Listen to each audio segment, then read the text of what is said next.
എല്ലാവർക്കും എൻ്റെ പുതിയൊരു വീട്ടിലേക്ക് സ്വാഗതം. ഇന്ന് ഞാൻ ഇവിടെ തയ്യാറാക്കാൻ പോകുന്നത് 10, 25, 30 പേർക്ക് കൊടുക്കാവുന്ന ഡിന്നറാണ്. അതിന് ഞാൻ അപ്പവും ഇടിയപ്പമാണ് ഉണ്ടാക്കിയെടുക്കുന്നത്.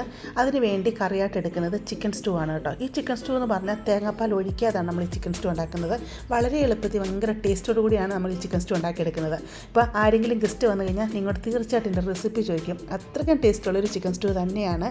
അതുപോലെ നല്ല ടേസ്റ്റോടു കൂടി ബീഫ് കട്ട്ലേറ്റും ഉണ്ടാക്കിയെടുക്കുന്നുണ്ട്.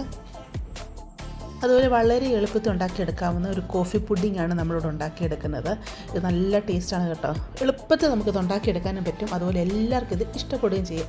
അത്രയ്ക്കും ടേസ്റ്റുള്ള ഒരു പുഡിങ്ങാണ് അത് ഉണ്ടാക്കിയെടുക്കുന്നുണ്ട്. ഇത്രയും നമുക്ക് വളരെ എളുപ്പത്തിൽ തന്നെ ഉണ്ടാക്കിയെടുക്കാം. ഇപ്പോൾ എങ്ങനെ ഇത് ഉണ്ടാക്കുന്നത് നമുക്ക് നോക്കിയാലോ. ആദ്യം തന്നെ നമുക്ക് പുഡിങ് റെഡിയാക്കിയെടുക്കാം. കാരണം പുഡിങ് സെറ്റായി വരണമല്ലോ. അതിന് പുഡിങ് ഉണ്ടാക്കിയെടുക്കാം. ഇവിടെ ഞാൻ മാരി ഗോൾഡിൻ്റെ 30 ബിസ്ക്കറ്റ് എടുത്തിട്ടുണ്ട്. ഇതുപോലത്തെ ഒരു കവറിൻ്റെ അകത്ത് 30 ബിസ്ക്കറ്റാണ് കിട്ടുന്നത് കേട്ടോ. ഇതിലോട്ട് 2 table spoon instant coffee powder ഇട്ട് കൊടുക്കുകയാണ്. 2 അല്ല 2.5 ടേബിൾ സ്പൂൺ ഇട്ട് കൊടുക്കണേ. എന്നിട്ട് ഇതിലോട്ട് ഞാൻ 5 ഗ്ലാസ് ഫുൾ ഫാറ്റിൻ്റെ പാൽ ഒഴിച്ച് കൊടുക്കുകയാണ്. ഇതുപോലത്തെ കപ്പിൽ സോസ് പാനിൽ 4 ഗ്ലാസ്സേ കൊള്ളത്തുള്ളായിരുന്നു. പിന്നെ 1 ഗ്ലാസ് അല്ലാതെ ഒഴിച്ച് കൊടുക്കുക.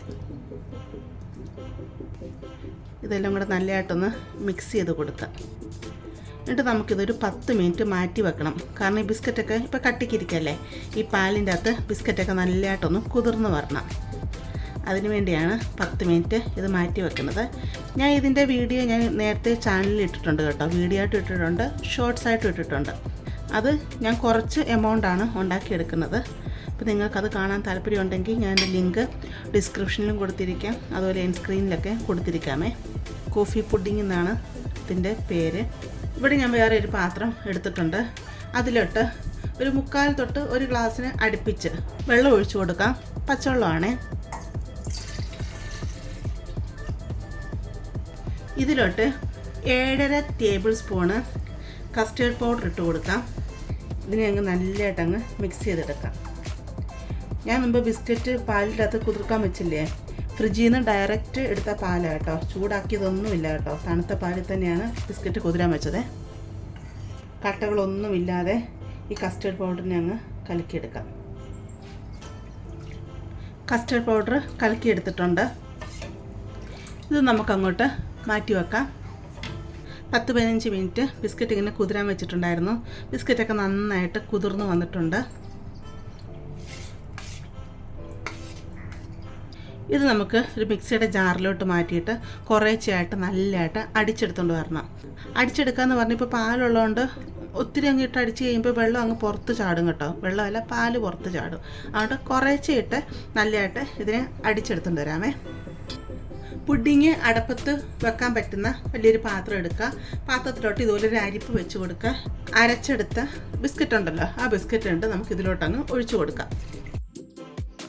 അങ്ങനെ ബിസ്ക്കറ്റിൻ്റെ കൂട്ടിൽ നമ്മൾ അരച്ചെടുത്തുകൊണ്ട് വന്നിട്ടുണ്ട്. ഇത് നമുക്കിനി സ്റ്റൗവിലോട്ടങ്ങ് മാറ്റാം. ഇത് അടപ്പിലോട്ട് മാറ്റിയിട്ടുണ്ട്. ഇതിന് ഇളക്കി കൊടുത്തോണ്ടേ ഇരിക്കണം കേട്ടോ. ബിസ്ക്കറ്റ് അരച്ചതായതുകൊണ്ട് തന്നെ പെട്ടെന്ന് അടുക്കി പിടിക്കാൻ ചാൻസ് ഉണ്ട് കേട്ടോ. പാല് തണുത്തതായതുകൊണ്ടാണ് ഇങ്ങനെ മുകളിലൊക്കെ ഇങ്ങനെ ഒരു പാട പോലെ ഇങ്ങനെ ഇരിക്കുന്നത് കേട്ടോ. അത് പാലൊക്കെ ഒന്ന് ചൂടായി വരുമ്പോഴത്തേക്ക് അതൊന്ന് കറക്റ്റായി വന്നോളൂ. ഇതിലോട്ട് 1.5 കപ്പ്, ഇതുപോലത്തെ ഒരു കപ്പിൽ 1.5 കപ്പ് പഞ്ചസാര ഇട്ട് കൊടുക്കുകയാണ്. മധുരത്തിനനുസരിച്ച് പഞ്ചസാര ഇട്ട് കൊടുക്കുക കേട്ടോ. അപ്പോൾ ചിലർക്ക് പുഡിങ്ങിന് നല്ല മധുരം വേണം, ചിലർക്ക് അധികം മധുരം വേണ്ട. അപ്പോൾ അതനുസരിച്ച് നിങ്ങൾ പുഡിങ്ങിന് പഞ്ചസാര ഇട്ട് കൊടുക്കുക. അതുപോലെ നിങ്ങൾക്ക് കണ്ടൻസ്ഡ് മിൽക്ക് ഇടാൻ താല്പര്യമുണ്ടെങ്കിൽ പഞ്ചസാരയ്ക്ക് പകരം അതിട്ട് കൊടുക്കാം കേട്ടോ. കണ്ടൻസ്ഡ് മിൽക്കൊക്കെ ഇട്ട് കൊടുക്കുകയാണെങ്കിൽ കുറച്ചും കൂടെ ടേസ്റ്റ് കൂടുതലായിട്ട് കിട്ടും. തീ കൂട്ടി തന്നെ ഇട്ട് കൊടുത്തോളൂ കേട്ടോ. കാരണം ഇത് തിളച്ച് വരണമല്ലോ. പിന്നെ ഇളക്കി കൊടുത്തോണ്ടിരിക്കുക. ഇതുപോലത്തെ ഒരു വിസ്ക് ഉണ്ടെങ്കിൽ എടുത്ത് വെച്ചേക്കണം കേട്ടോ. അതുപോലെ നിങ്ങൾ പുഡിംഗ് ട്രേയിൽ ഒഴിച്ചു കൊടുക്കുന്നതിന് ഇപ്പോൾ മുമ്പായിട്ട് തന്നെ ആദ്യം ട്രേയിലാണെങ്കിൽ ഇച്ചിരി നെയ്യോ ബട്ടറോ തേച്ച് കൊടുക്കണം കേട്ടോ. നെയ്യുടെ ടേസ്റ്റ് പുഡിങ്ങിന് ഇഷ്ടമല്ലെങ്കിൽ നെയ്യ് തേച്ച് കൊടുക്കല്ലേ, ബട്ടർ തന്നെ തേച്ച് കൊടുക്കണേ. അതും തേച്ച് റെഡിയാക്കി വെച്ചേക്കണേ. നല്ലതായിട്ട് ചൂടായി വന്നിട്ടുണ്ട്. ആവിയൊക്കെ വരുന്നുണ്ടോ. ഈ സമയം നമ്മൾ എടുത്തു വെച്ചിരിക്കുന്ന കസ്റ്റേർഡ് ഉണ്ടല്ലോ, നല്ലതായിട്ട് ഒന്ന് ഇളക്കി കൊടുക്കട്ടോ. അതിങ്ങനെ കട്ട ആയിരിക്കുകയാണ്. നല്ലതായിട്ട് ആദ്യം ഒന്ന് ഇളക്കി കൊടുക്കാം. കസ്റ്റേർഡ് ഇതുപോലെ ഇളക്കി എടുത്തിട്ടുണ്ട്. അത് ഇതിലോട്ടങ്ങ് ഒഴിച്ചു കൊടുക്കാം. ഇട്ടങ്ങ് ഇളക്കി കൊടുക്കാം കേട്ടോ. പെട്ടെന്ന് അങ്ങ് കുറുകി വരും. എളുപ്പത്തിൽ നമുക്ക് ഉണ്ടാക്കിയെടുക്കാൻ പറ്റുന്നൊരു പുഡിങ്ങാണ് ഈ കോഫി പുഡിങ് കേട്ടോ. ഗസ്റ്റൊക്കെ വരുമ്പോൾ നമുക്ക് എളുപ്പത്തിൽ ഉണ്ടാക്കി കൊടുക്കാം. അധിക സാധനങ്ങളും വേണ്ടല്ലോ. ഈ ആരോ റൂട്ടിൻ്റെ ബിസ്ക്കറ്റ് ഉണ്ടല്ലോ, മാരിഗോൾഡ് എന്ന് പറഞ്ഞാൽ ആരോ റൂട്ട് ബിസ്ക്കറ്റാണ് കേട്ടോ. അപ്പോൾ ആരോ റൂട്ടിൻ്റെ ബിസ്ക്കറ്റ് അങ്ങനെ കിട്ടുന്നെങ്കിൽ അത് മേടിച്ചാൽ മതി കേട്ടോ. ഇതിങ്ങനെ നമ്മൾ ഇളക്കി കൊടുക്കുമ്പോൾ തന്നെ ഇങ്ങനെ കട്ട കിട്ടുന്നത് പോലെ ഇങ്ങനെ വരും കേട്ടോ. അത് സാരമില്ല, അതിനാണ് പറഞ്ഞ വിസ്ക് എടുത്ത് വെക്കണമെന്ന് പറഞ്ഞത്. ഇനി തീ അങ്ങ് മീഡിയത്തിലിടുക. ഈ വിസ്ക് വെച്ച് തന്നെ നല്ലതായിട്ട് ഇതിനെ അങ്ങ് ഇളക്കി കൊടുക്കണം. ഇതിൻ്റെ മുകളിൽ ഇങ്ങനെ കുമിള വന്നിട്ട് ഇങ്ങനെ പൊട്ടും, കാണുന്നുണ്ടോ? ഇങ്ങനെ കുമിള വന്ന് പൊട്ടുന്നേ, അത്രയും മാത്രം ആയാൽ മതി. അല്ലാതെ ഇതങ്ങനെ ഒത്തിരി അങ്ങ് തിളച്ച് അങ്ങനെ വരണ്ട. ഇത്രയും മതി. തീ അങ്ങ് ഓഫ് ചെയ്യാം. എന്നിട്ട് ഈ വിസ്ക് വെച്ച് നല്ലതായിട്ട് ഇതിനെ അങ്ങ് ഒന്ന് ഇളക്കി ഒന്ന് മിക്സ് ചെയ്യാം. ഈ കട്ടകളൊക്കെ കൊണ്ടൊന്ന് ഉടയണമല്ലോ. ഈ രീതിയിലാണ് പുഡിങ് ഇരിക്കുന്നത്. ഇനി നമ്മൾ ഗ്രീസ് ചെയ്ത് വെച്ചിരിക്കുന്ന പാത്രം ഉണ്ടല്ലോ, അതിലോട്ട് നമുക്കിതങ്ങ് ഒഴിച്ച് കൊടുക്കാം. ചൂടോടുകൂടി തന്നെ അങ്ങ് ഒഴിച്ച് കൊടുക്കാം. ഒരു പാത്രത്തിൽ ഒഴിച്ച് കൊടുത്തിട്ടുണ്ട്. എനിക്ക് 2 പാത്രത്തിലായിട്ടുണ്ട് കേട്ടോ. ഞാൻ പറഞ്ഞില്ലയോ, ഇത്രയും ആൾക്കാർക്ക് എടുക്കേണ്ടതല്ലേ, അപ്പോൾ 2 പാത്രത്തിലായിട്ടാണ് ഞാൻ ഇത് വെക്കുന്നത്. മുകളിൽ വലിയ ഷേപ്പൊന്നും കാണത്തില്ല, അതൊന്നും കുഴപ്പമൊന്നുമില്ല കേട്ടോ. ഇത് നല്ലതായിട്ട് തണുക്കണം. തണുത്ത് കഴിഞ്ഞിട്ട് മാത്രം ഫ്രിഡ്ജിലോട്ട് മാറ്റുക. എന്നിട്ട് ഒരു 2-3 മണിക്കൂർ സെറ്റാവുന്നതനുസരിച്ച് നമുക്കിതിനെ തണുപ്പിച്ചെടുക്കാം. ഫ്രീസറിലല്ല, ഫ്രിഡ്ജിൻ്റെ ചിൽട്രേ ആണെങ്കിൽ ചിൽട്രേ വെച്ച് കൊടുക്കുക, അതല്ലെങ്കിൽ താഴത്തെ തട്ടി വെച്ച് കൊടുക്കുക കേട്ടോ. അപ്പം ഇത്രയും ക്വാണ്ടിറ്റി എടുക്കുകയാണെങ്കിൽ 2 ട്രേ പുഡിങ് നമുക്ക് കിട്ടും. 25-30 പേർക്കോളം നമുക്കിത് വിളമ്പാനായിട്ട് കാണും. അടുത്തതായിട്ട് നമുക്ക് ബീഫ് കട്ട്ലേറ്റ് ഉണ്ടാക്കിയെടുക്കാം. അതിനുവേണ്ടി 1 കിലോ ബീഫ് ഇവിടെ കഴുകി വൃത്തിയാക്കി വെള്ളമെല്ലാം വാർന്നിട്ട് ഒരു കുക്കറിലോട്ട് ഇട്ട് കൊടുത്തിട്ടുണ്ട്. കുറച്ച് വലിയ പീസുകളായിട്ട് തന്നെയാണ് കട്ട് ചെയ്തെടുത്തിരിക്കുന്നത്. ഇതിലോട്ട് 2.5 ടീസ്പൂൺ കാശ്മീരി ചില്ലി പൗഡർ ഇട്ട് കൊടുക്കാം. 1/2 ടീസ്പൂൺ മഞ്ഞൾപ്പൊടി, 2.5 ടീസ്പൂൺ തന്നെ മല്ലിപ്പൊടി കൂടി ഇട്ട് കൊടുക്കാം. 1 ടീസ്പൂൺ കുരുമുളക് പൊടി, ഗരം മസാല 1/2 ടീസ്പൂൺ, 1 ടീസ്പൂൺ പെരുംജീരകം പൊടിച്ചത്, ആവശ്യത്തിനുള്ള ഉപ്പും കൂടി ഇട്ട് കൊടുക്കാം. എന്നിട്ട് കൈ കൊണ്ട് നല്ലതായിട്ട് ഇതിനെ അങ്ങ് മിക്സ് ചെയ്തെടുക്കാം. നല്ലതായിട്ട് ബീഫ് മിക്സ് ചെയ്തെടുത്തിട്ടുണ്ട്. ഇനി കുക്കർ അടച്ചു വെക്കാം. എന്നിട്ടിത് 3/4 വരെ ബീഫിനെ വേവിച്ചെടുക്കാം. ഞങ്ങളുടെ 3 വിസിലാണ് വരുത്തിച്ചെടുക്കുന്നത്.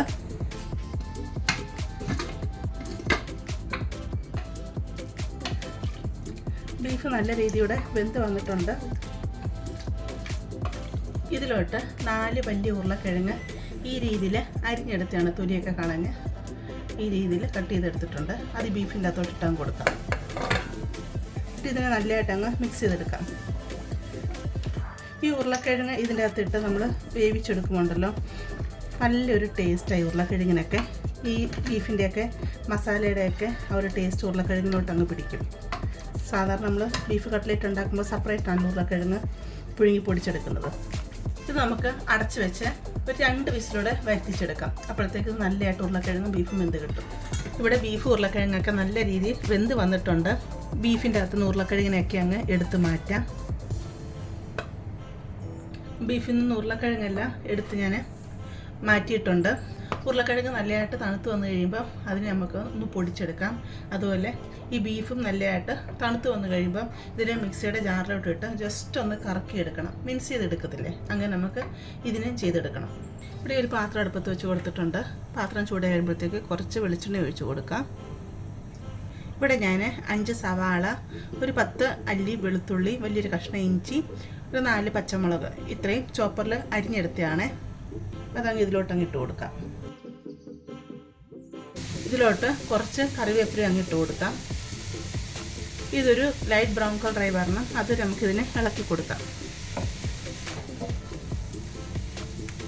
പെട്ടെന്ന് വഴണ്ട് വരാനായിട്ട് കുറച്ച് ഉപ്പും കൂടി ഇട്ട് കൊടുക്കാം. അപ്പോൾ നമുക്കിതിനെ അങ്ങ് വഴറ്റിയെടുക്കാം. ഉള്ളിയൊക്കെ ഇവിടെ ലൈറ്റ് ബ്രൗൺ കളറായി വന്നിട്ടുണ്ട്. ഇത്രയും മതി.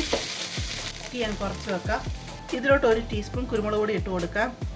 1 ടീസ്പൂൺ ഗരം മസാല ഇട്ട് കൊടുക്കാം. നന്നായിട്ടങ്ങ് മിക്സ് ചെയ്തെടുക്കാം. തീയാൻ കൂട്ടി കൊടുക്കാം. ഇതിലോട്ട് അടിച്ചു വെച്ചിരിക്കുന്ന ബീഫ് അങ്ങ് ഇട്ട് കൊടുക്കാം. ബീഫ് നമുക്ക് ഇതിനകത്ത് ഇട്ടൊന്ന് ഫ്രൈ ചെയ്തെടുക്കണം. ബീഫ് ചെറുതായിട്ടൊന്ന് ഫ്രൈ ആയി വരണം. അതുവരെ നമുക്കിതിനെ ഒന്ന് ഇളക്കി കൊടുക്കാമേ. ബീഫൊക്കെ അത് ഫ്രൈ ചെയ്തെടുത്തിട്ടുണ്ട്. ഇത്രയും മതി. ഇതിലോട്ട് പൊടിച്ച് വെച്ചിരിക്കുന്ന ഉരുളക്കിഴങ്ങ് അങ്ങ് ഇട്ട് കൊടുക്കാം. ഈ സമയം തീ ഞാൻ കുറച്ച് വെക്കാം കേട്ടോ.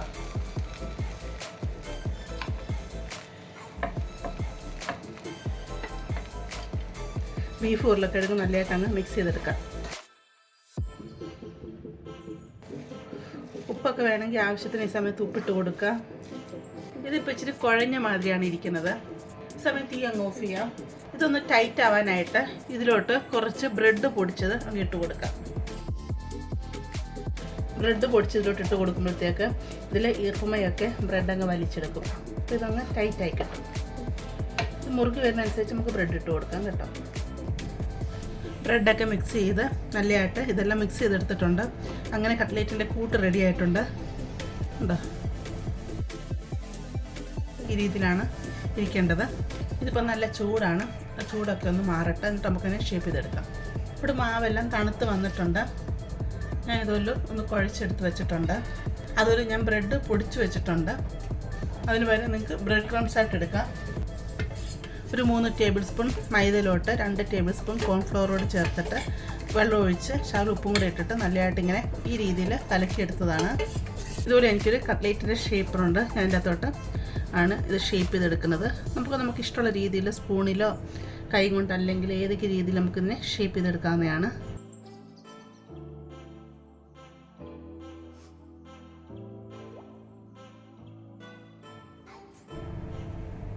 കട്ട്ലേറ്റ് ഷേപ്പാക്കി എടുത്തിട്ടുണ്ട്.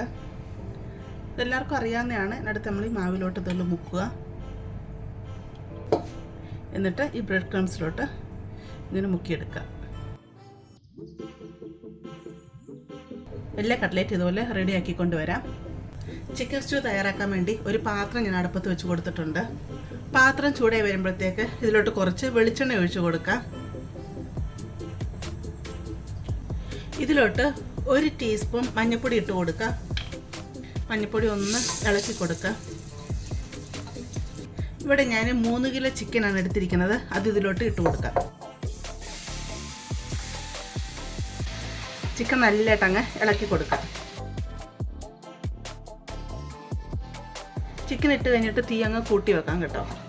ചിക്കന് നമുക്ക് ഇളക്കി ഒരു 5 മിനിറ്റ് ഒന്ന് ഫ്രൈ ചെയ്യുന്ന പോലെ ഒന്ന് ഫ്രൈ ആയി വരത്തില്ല, ജസ്റ്റ് തുറന്ന് വെച്ചതിന് 5 മിനിറ്റ് ഒന്ന് ഇളക്കിയെടുക്കാം. ചിക്കനിലേക്ക് ആവശ്യത്തിനുള്ള ഉപ്പും കൂടി ഇട്ട് കൊടുത്ത് നമുക്ക് ഇനി അങ്ങ് വഴറ്റിയെടുക്കാമേ. അതും ചിക്കനിൽ നിന്ന് ഇറങ്ങാനുള്ള വെള്ളമല്ല പെട്ടെന്ന് അങ്ങ് ഇറങ്ങി വരും. ചിക്കനിൽ നിന്ന് ഇത്രയൊക്കെ വെള്ളം ഇറങ്ങി വന്നിട്ടുണ്ട്. 5 മിനിറ്റ് കൂടുതൽ ഞാനിങ്ങനെ ഇട്ടിനെ വഴറ്റിയെടുത്തിരുന്നു. ഇനി നമുക്കിതിനെ അടച്ച് വെച്ച് ഒരു പകുതി മുക്കാൽ വരെ ഒന്ന് വേവിച്ചെടുക്കാം. ചിക്കൻ ഇങ്ങനെ നമ്മൾ സെപ്പറേറ്റ് വേവിക്കുന്ന എന്തിനാന്ന് പറഞ്ഞാൽ നമ്മൾ കുക്കറിലൊക്കെ ചിക്കൻ സ്റ്റൂ ഉണ്ടാക്കുന്ന ടൈമിൽ ചിക്കൻ അങ്ങ് വെന്തങ്ങ് അലന്ന് പോകും. ചിക്കൻ്റെ ലാസ്റ്റ് കറി എടുക്കുന്ന ടൈമിൽ എല്ലൊക്കെ ഇങ്ങനെ സെപ്പറേറ്റ് ആയിട്ട് അങ്ങനെ കിട്ടും. ഇതെന്ന് പറഞ്ഞാൽ ചിക്കന് അലന്ന് പോകത്തില്ല. ഇങ്ങനെ ചിക്കൻ പീസുകളൊക്കെ നല്ലതായിട്ട് തന്നെ ഇരിക്കും. അതിനാണ് നമ്മൾ ഇങ്ങനെ സെപ്പറേറ്റ് ആയിട്ട് തന്നെ വേവിച്ചെടുക്കുന്നത് കേട്ടോ. നമുക്കിത് വേറൊരു ഗ്യാസ് സ്റ്റൗവിലോട്ട് മാറ്റാം. ഈ സമയം തന്നെ നമുക്ക് ചിക്കൻ സ്റ്റൂവിനുള്ള ബാക്കിയുള്ള പരിപാടികൾ ചെയ്യാം. ഇവിടെ ഞാൻ വേറൊരു പാത്രം അടുപ്പത്ത് വെച്ച് കൊടുത്തിട്ടുണ്ട്.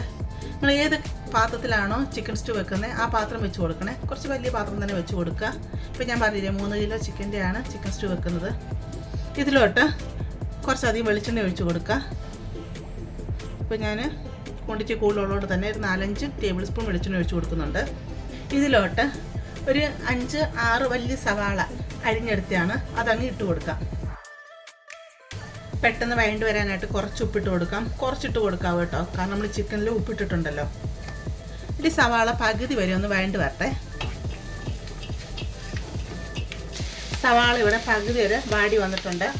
ഇതിലോട്ട് ഒരു കുടം വെളുത്തുള്ളി ഇട്ട് കൊടുക്കാം. അതുപോലെ ഇഞ്ചി അരിഞ്ഞതിട്ട് കൊടുക്കാം. കുറച്ച് അധികത്തി പച്ചമുളക് എടുക്കണം. അത് നടുക്കൂടെ പൊളന്നെടുത്താണ് അതുകൂടെ ഇട്ട് കൊടുക്കാം. ചിക്കൻ സ്റ്റൂവിന് എരിവ് കൊടുക്കുന്നത് പച്ചമുളകും കുരുമുളകും മാത്രമേ ഉള്ളൂ കേട്ടോ. അതനുസരിച്ചുള്ള പച്ചമുളക് ഇട്ട് കൊടുക്കാം. ഇഞ്ചിയും വെളുത്തുള്ളിയും സവാളയൊക്കെ നല്ലതായിട്ടൊന്ന് വഴണ്ട് വരട്ടെ. നമുക്കതുവരെ തന്നെ വഴറ്റിയെടുക്കാം. ഇതിലോട്ട് 5 ഉരുളക്കിഴങ്ങ്, വലിയ ഉരുളക്കിഴങ്ങ് അരിഞ്ഞെടുത്തതാണ്, അതങ്ങിട്ട് കൊടുക്കാം. 3 ക്യാരറ്റ് അരിഞ്ഞെടുത്താണ്, അതും കൂടെ അങ്ങിട്ട് കൊടുക്കാം. ആവശ്യത്തിനുള്ള കറിവേപ്പില ഇട്ട് കൊടുക്കാം. നമുക്ക് നല്ലതായിട്ട് ഇതിനെ മിക്സ് ചെയ്തെടുക്കാം. നമുക്കിതിനെ അങ്ങ് അടച്ചു വെക്കാം. എന്നിട്ട് ഉരുളക്കിഴങ്ങും ക്യാരറ്റെല്ലാം ഒരു പകുതി മുക്കാൽ വെന്ത് വരണം. അതുപോലെ ഒന്ന് ഫ്രൈ ആയി വരുന്ന പോലെ ആയി വരണം. അപ്പോൾ നമ്മൾ വെള്ളം ഒന്നും ഒഴിക്കുന്നില്ല. അപ്പോൾ ഇതിനെ അടച്ച് വെച്ചിട്ട് കുറച്ച് കഴിയുമ്പോൾ തുറന്നിട്ട് ഇളക്കിയിടുക, പിന്നെ അടച്ചു വെക്കുക, പിന്നെ അങ്ങനെ ഇളക്കിയിടുക. അങ്ങനെ ഇതിനെ പകുതി മുക്കാൽ വരെ ഒന്ന് വേവിച്ചെടുക്കാം.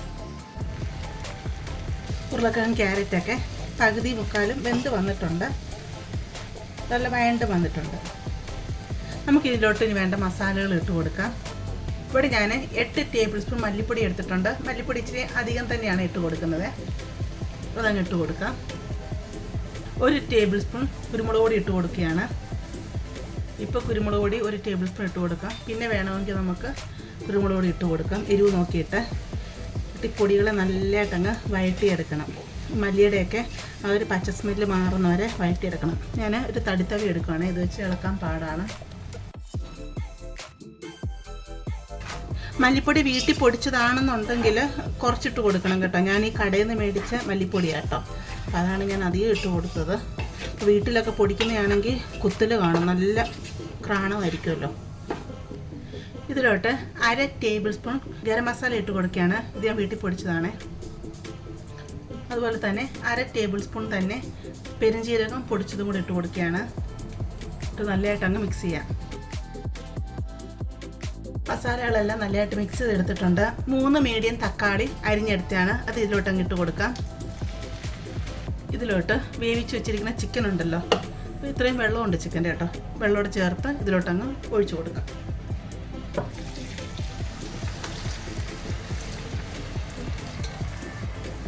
നന്നായിട്ട് നമുക്കിതിനെ അങ്ങ് മിക്സ് ചെയ്യാമേ. ഞാൻ പിന്നെ മഞ്ഞൾപ്പൊടി മസാലയൊക്കെ ഇട്ടപ്പോൾ ഇട്ടില്ല, കാരണം ചിക്കൻ്റെ അകത്ത് മഞ്ഞൾപ്പൊടി ഇട്ടാണല്ലോ നമ്മൾ വെച്ചത്. അത് ചേച്ചി മഞ്ഞൾപ്പൊടി ഇട്ട് കൊടുത്തിട്ടുണ്ടായിരുന്നു. അപ്പോൾ മഞ്ഞൾപ്പൊടി ഇട്ട് കഴിഞ്ഞാൽ ഒത്തിരി അങ്ങ് മഞ്ഞ കളർ ചിക്കൻ സ്റ്റൂവിനാവും, അധികം അങ്ങ് മഞ്ഞ കളർ വേണ്ടല്ലോ. അതുകൊണ്ടാണ് മഞ്ഞൾപ്പൊടി പിന്നെ മസാല ഇട്ടപ്പോൾ ഇട്ട് കൊടുക്കാൻ കേട്ടോ. ഞാൻ അപ്പുറത്തെ അടുപ്പിൽ കുറച്ച് വെള്ളം തിളയ്ക്കാനായിട്ട് വെച്ചിട്ടുണ്ട്. ഇനി നമ്മളിതിൽ തിളച്ചുള്ള മാത്രമേ ഒഴിക്കത്തുള്ളൂ, പച്ചവെള്ളം ഒഴിച്ച് കൊടുക്കില്ല കേട്ടോ. ഇനി നമുക്കിതിലോട്ട് ആവശ്യത്തിന് വേണ്ട വെള്ളം ഒഴിച്ച് കൊടുക്കാം. നല്ലതായിട്ടൊന്ന് ഇളക്കി നോക്കാം.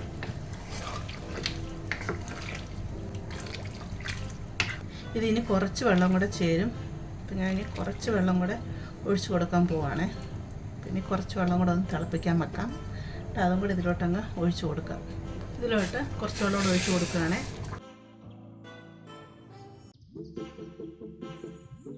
ഇപ്പോൾ വെള്ളം ആവശ്യത്തിനായിട്ടുണ്ട്. നമുക്ക് ഗ്രേവിക്ക് അനുസരിച്ച് വെള്ളം ഒഴിച്ച് കൊടുക്കാം കേട്ടോ. ഇതിലോട്ട് കുറച്ച് ഉപ്പൂടെ ഇട്ട് കൊടുക്കാം.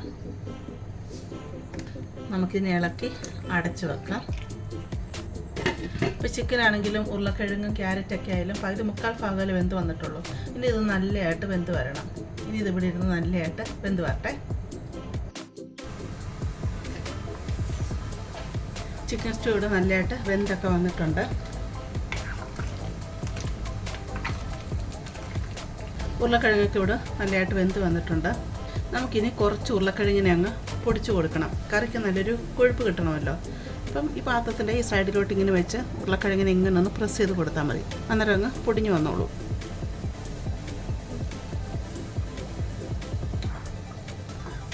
കുറച്ച് പൊടിച്ച് കൊടുത്താൽ മതി കേട്ടോ, എല്ലാവരും പൊടിച്ച് കൊടുക്കേണ്ട ആവശ്യമില്ല. ഇനി നമുക്ക് ഇതിലോട്ട് ഗ്രീൻ പീസ് ഇട്ട് കൊടുക്കാം. ഇത് ഫ്രോസൺ ഗ്രീൻ പീസാണ്. ഇപ്പം ഞാൻ 1 കപ്പാണ് ഇവിടെ ഇട്ട് കൊടുക്കുന്നത്. ഇതിങ്ങനെ ഗ്രീൻ കളർ ഇതിൽ കിടക്കുന്നത് കാണുമ്പോൾ നല്ലൊരു ഭംഗിയാണ്. ഞാനൊരു 1/2 ടീസ്പൂൺ കുരുമുളക് പൊടി ഇട്ട് കൊടുക്കുകയാണ്. ഉപ്പ് വേണമെങ്കിൽ ഇട്ട് കൊടുക്കാം. ഫ്രോസൺ ഗ്രീൻ പീസിന് അധികം വേവൊന്നും ഇല്ലല്ലോ, ഒന്ന് തിളച്ച് വരുമ്പോൾ അതങ്ങ് വെന്ത് കിട്ടും. ചിക്കനൊക്കെ കണ്ടില്ലയോ, ഒത്തിരി അങ്ങ് ഉടഞ്ഞൊന്നും പോയിട്ടില്ല കണ്ടോ. ഇതിങ്ങനെ ചിക്കൻ വേവിക്കുമ്പോൾ അതുകൊണ്ട് ഉടഞ്ഞൊന്നും പോവാതെ ചിക്കൻ കിട്ടും. ഇപ്പം അത്യാവശ്യം കറി കുറുകിയൊക്കെ വന്നിട്ടുണ്ട്. ഇപ്പോൾ ഗ്രീൻ പീസൊക്കെ വേവാനായിട്ട് നമുക്കിത് 5 മിനിറ്റോടൊന്ന് അടച്ചു വെക്കാം. ഗ്രീൻ പീസ് ഇട്ടിട്ട് 5 മിനിറ്റ് ആയിട്ടുണ്ട്. അങ്ങനെ നമ്മുടെ കറി ഇവിടെ റെഡി ആയിട്ടുണ്ട്. ഇനി നമുക്കിതിലോട്ട് പാൽപ്പൊടി കലക്കിയത് ഒഴിച്ചു കൊടുക്കാം. ഇവിടെ ഞാൻ 1 കപ്പ് വെള്ളം എടുത്തിട്ടുണ്ട്. ഇതിലോട്ട് 10 ടേബിൾ സ്പൂൺ പാൽപ്പൊടിയാണ് ഇട്ട് കൊടുത്തത്. അപ്പം നല്ലതായിട്ട് ഇതിനെ കലക്കിയെടുക്കുക. അത് നമുക്കിതിലോട്ടങ്ങ് ഒഴിച്ചു കൊടുക്കാം. തീ അങ്ങ് ഫുള്ള് ഇപ്പോൾ കുറച്ച് വെക്കുക. എന്നിട്ട് നമുക്കിതിലോട്ടങ്ങ് ഒഴിക്കാം. നല്ലതായിട്ട് ഇതിനെ അങ്ങ് മിക്സ് ചെയ്തെടുക്കാം.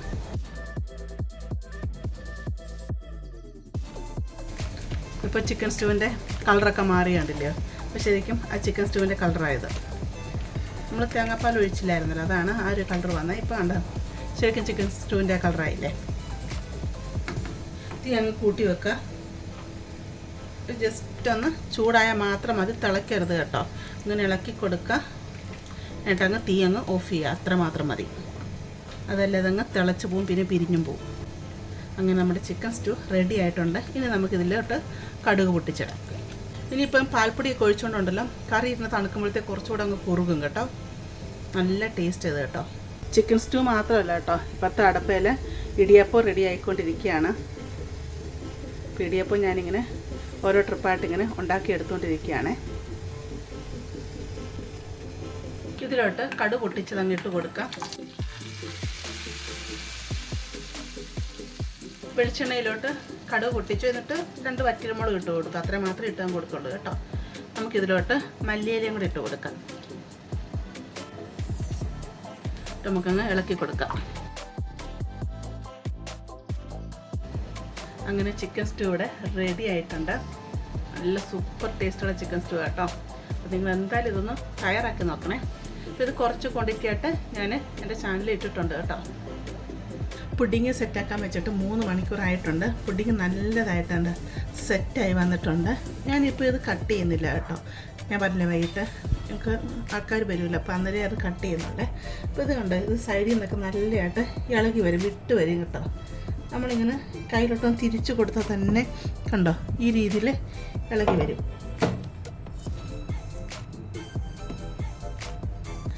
അന്നേരം നിങ്ങളിത് വിളമ്പുന്ന സമയത്ത് ഇതിനെ തിരിച്ചിടണം. തിരിച്ചിട്ട് കഴിയുമ്പോൾ ഈ താഴ്ഭാഗം ഉണ്ടല്ലോ നല്ല വൃത്തിക്കിരിക്കും. ഇപ്പോൾ മുകളിലൊക്കെ നമ്മളിങ്ങനെ പരത്തി വെച്ചുകൊണ്ടൊരു ഷേപ്പിലതിലിരിക്കുന്നത്, പക്ഷേ താഴ്ഭാഗം നല്ലതായിട്ടിരിക്കും കേട്ടോ. എന്നിട്ട് നിങ്ങളിങ്ങനെ വട്ടയപ്പമൊക്കെ നമ്മൾ കട്ട് ചെയ്തില്ലേ, കേക്ക് കട്ട് ചെയ്യുന്ന പോലെ കട്ട് ചെയ്തിട്ട് അതിൽ ഓരോ പീസായിട്ട് കൊടുത്താൽ മതി. പക്ഷെ നമുക്കങ്ങനെ പിടിച്ച് കഴിക്കാൻ പറ്റത്തില്ല, പുഡിങ് പോലെ നമ്മൾ കോരി തന്നെ ഇത് കഴിക്കണം. പക്ഷേ ആ രീതിയിൽ കട്ട് ചെയ്തിട്ട് കൊടുത്താൽ മതി കേട്ടോ. ഇതിനിപ്പോൾ ഞാൻ ഫ്രിഡ്ജിലോട്ട് തന്നെ അങ്ങ് മാറ്റുകയാണ്. ഇവിടെ ഞാൻ അപ്പം ചുട്ടുകൊണ്ടിരിക്കുക കേട്ടോ. 2 പാത്രത്തിലായിട്ട് അപ്പം വെച്ചേക്കുന്നത്. അപ്പം ഇതുപോലെ ചുട്ടെടുക്കുകയാണ്. നല്ല സോഫ്റ്റ് പൂ പോലത്തെ അപ്പം എന്ന് പറയല്ലേ, അതുപോലെ നല്ല പൂ പോലത്തെ അപ്പമാണ് ഇവിടെ കിട്ടിയിരിക്കുന്നത്.